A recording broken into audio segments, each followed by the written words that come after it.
तर hi friends, मी सावी. आजच्या व्हिडिओमध्ये तुम्हा सर्वांचं खूप मनापासून स्वागत आहे. तर आज आपण पाहणार आहोत 34 इंच मापाचं पेपर कटिंग. तर व्हिडिओ शेवटपर्यंत बघा आणि चॅनलवर जर नवीन असाल तर चॅनलला सबस्क्राईब करा. तर पाहू शकता, सर्वात पहिले आपण लावणार आहे इथं 34 इंच मापाची उंची. तर उंची आहे ती 13.5 इंच. त्यानंतर पाहू शकता इथे अशा प्रकारे मी 13.5 इंचावर एक मार्क केलेला आहे. त्यानंतर आता आपण पाहणार आहोत, लावणार आहोत इथे शोल्डरचं माप. तर शोल्डर आहे तो आपला 5.5 इंच. तर 5.5 इंचावर अशा प्रकारे एक मार्क करून सरळ आपल्याला रेष आखून घ्यायची आहे. तर पाहू शकता इथे अशा प्रकारे. तर सर्वात पहिले आपण हे जे आहे तो बॅक पार्टचं कटिंग पाहणार आहोत आणि त्यानंतर फ्रंटचं. त्यानंतर मोंढा जो आहे तो आपला इथे 5.5 इंच लावलेला आहे. तर अशा प्रकारे 5.5 इंचावर आपल्याला एक मार्क करून घ्यायचा आहे आणि त्यानंतर सरळ रेष आपल्याला आखायची आहे. तर पाहू शकता त्यानंतर आता आपण लावणार आहोत 34चा छातीचा चौथा भाग. तर चौथा भाग येतो आता आपला 8.5. तर इथे 8.5 इंच लावून आपल्याला 1.5 इंच स्टिचिंग मार्जिन. त्यानंतर इथे कमरेचा चौथा भाग लावलेला आहे आणि 1 इंच लावलेला आहे बॅक साईडचे जे आपले टक्स असतात त्याच्यासाठी आणि 1.5 इंच स्टिचिंग मार्जिन. तर पाहू शकता त्यानंतर इथे आपल्याला अशा प्रकारे 2 रेषा आखून घ्यायच्या आहे स्टिचिंग मार्जिनच्या. त्यानंतर आता आपल्याला लावायचं आहे इथे मुंड्यामध्ये 1.5 इंच. तर 1.5 इंचावरती आपल्याला बॅक साईडचा मुंडाचा गोल आकार लावायचा आहे. तर त्यानंतर पाहू शकता अशा प्रकारे आपल्याला जो 3 पॉईंट आहे ते अशा प्रकारे आपल्याला जोडून घ्यायचे आहे की त्याच्यामुळे आपला जो बगलचा आकार आहे तो अशा प्रकारे गोल येतो. आणि त्यानंतर इथे आपण आखणार आहोत आता टक्स मागच्या साईडचे. तर टक्स जे आहे ते 4 इंच उंचीला घेतलेले आहे आणि अर्धा इंच साईडनी. तर अशा प्रकारे आपला जो बॅक साईडचा टक्स आहे तो इथे आखून झालेला आहे. त्यानंतर जे आहे आपला गळा रुंदी 2 इंच घेतलेली आहे आणि त्यानंतर गळा उंची जी आहे ते 9 इंच घेतलेली आहे. आणि त्यानंतर आपल्याला इथे अशा प्रकारे एक बॉक्स तयार करायचा आहे आणि त्यानंतर तुम्ही कुठल्याही प्रकारचा त्याच्यामध्ये गळ्याचा आकार देऊ शकता. तर पाहू शकता इथे आणि त्यानंतर खालून आपल्याला 2 इंच वर एक मार्क करायचा आहे आणि त्यानंतर पंचकोनी गळ्याचा आकार अशा प्रकारे आपल्याला द्यायचा आहे.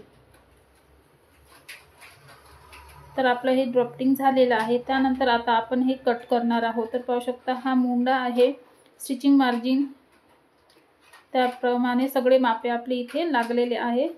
आणि हा जो बॅक पार्ट आहे आपल्याला जसाच्या तसा दुसऱ्या पेपरवर आखून घ्यायचा आहे. तर पाहू शकता इथे दुसऱ्या पेपरवर आपल्याला हा जसाच्या तसा ठेवायचा आणि त्यानंतर पूर्ण आखून घ्यायचा आहे.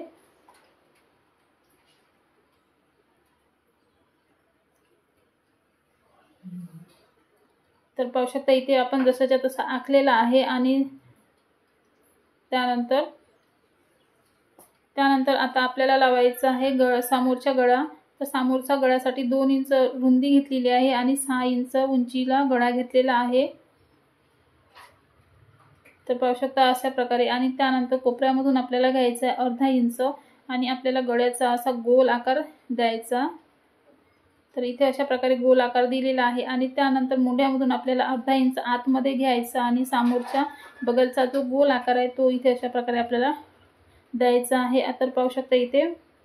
त्यानंतर पाहू शकता इथे जे क्रॉस पट्टी आहे ती आपल्याला 3 इंच घ्यायची आहे आणि त्यानंतर फिटिंगच्या साईडनी 2.5 इंच आणि त्यानंतर जी आपली 1.5 इंचाची स्टिचिंग मार्जिन आहे ती पण इथे असे आपल्याला सरळ रेषा आखून घ्यायची आहे स्टिचिंग मार्जिनची. तर पाहू शकता इथे. त्यानंतर आता आपण आखणार आहोत पूर्ण क्रॉस पट्टीची सरळ लाईन आणि त्यानंतर हुकलूकच्या साईडने आपल्याला थोडासा अर्धा इंचाचा इथे कर्व आकार जो द्यायचा असतो तो इथे. त्यानंतर आता आपण आखणार आहोत कटोरी. तर फिटिंगच्या पासून आपल्याला 3.5 इंचावर एक मार्क करायचा आहे आणि त्यानंतर बगलमधून 2.25 किंवा 2 इंच तुम्ही घेऊ शकता. तर इथे मी 2.25 वर घेतलेला आहे, 2 निशाण केलेला आहे 2 वर आणि 2.25 वर. तर जो पॉईंटवर आपल्याला गोल आकार येणार आहे. तर पाहू शकता इथे खालून आपल्याला 1 इंच घ्यायचं गळ्यापासून आणि हे जे 3 पॉईंट आहेत ते आपल्याला सरळ अशा प्रकारे गोल आकार द्यायचा आहे. तर पाहू शकता कटोरीचा जो आहे तो शेप आपला प्रॉपर गोल आलेला आहे. त्यानंतर पाहू शकता अशा प्रकारे आपलं फ्रंटचे जे मापे आहे ते टाकून झालेले आहे पूर्ण.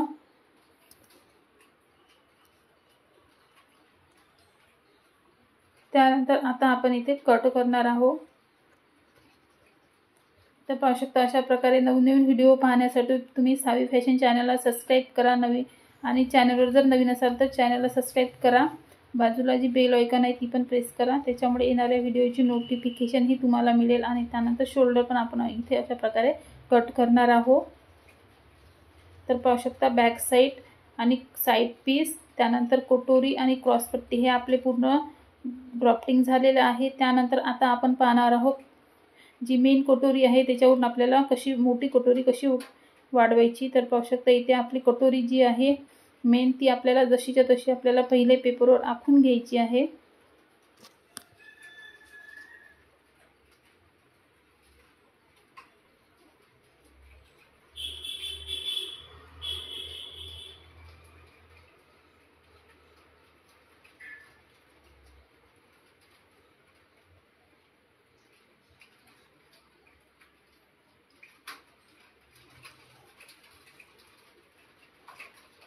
त्यानंतर अशा प्रकारे आपल्याला बाहेरच्या साईडने गोल आकार द्यायचा आहे आणि त्यानंतर हुक लूपच्या साईडने आपल्याला इथे वरती 1.5 इंच एक मार्क करायचा आहे आणि आडव्यामध्ये 1.5 इंच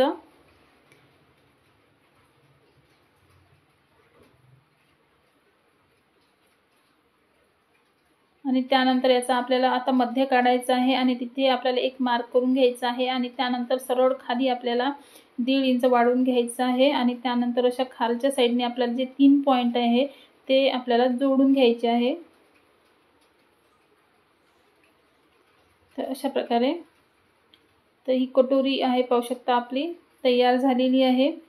तर आजचा व्हिडिओ तुम्हाला कसा वाटला तर कमेंट करून नक्की सांगा। आवडला असेल तर लाईक शेअर सबस्क्राईब जरूर करा।